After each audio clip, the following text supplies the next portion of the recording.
बंगाल वालों अगर बुरा नहीं माने तो एक बात आज करूं हाथ जोड़ के, मस्जिदों के 2-2 करोड़ के मीनार बनाने की बजाय कोशिश करो कि वो 2-2 करोड़ गरीबों पे खर्च करो और उनको मजबूत करो। अगर हमारी कौम 10 साल में मजबूत हो गई तो 2 नहीं बल्कि 10 करोड़ के मीनार हम बना सकेंगे। इसलिए मेरी गुजारिश है, जलसों के खर्चे भी कम करो, शादियों के खर्चे भी कम करो और सब खर्चे कम करके अपनी कौम को मजबूत करो। हुजूर अलैहिस्सलाम इसीलिए तशरीफ लाए थे। तो दीनदार बनो, मालदार बनो और नंबर 3 एजुकेशन पे बहुत मेहनत करो।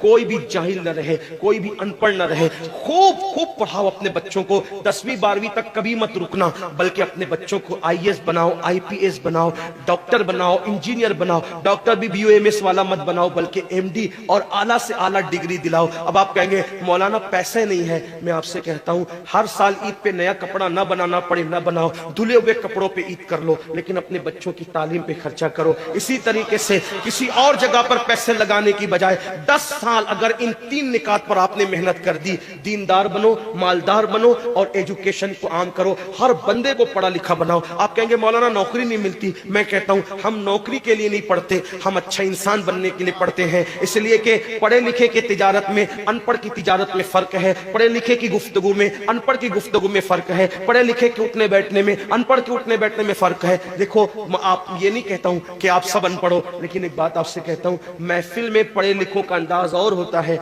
अनपढ़ लोगों का अंदाज और होता है। खाने में, पीने में, उठने में, बैठने में तालीम को आम करो।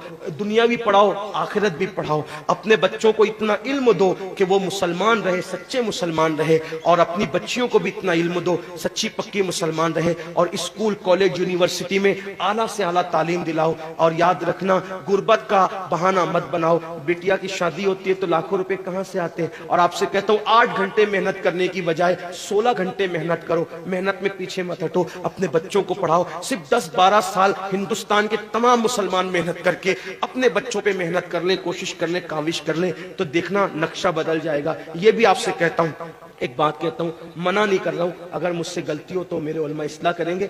आप मेरी जात को देख के कबूल नहीं करना। बाप के चेहलुम पर 40 देग पकाने की बजाय 1 देग पकाओ। उन 40 देगों का खर्चा बचाकर किसी बच्चे की तालीम पर अपने बाप के इसाले सवाब के लिए खर्चा कर दो।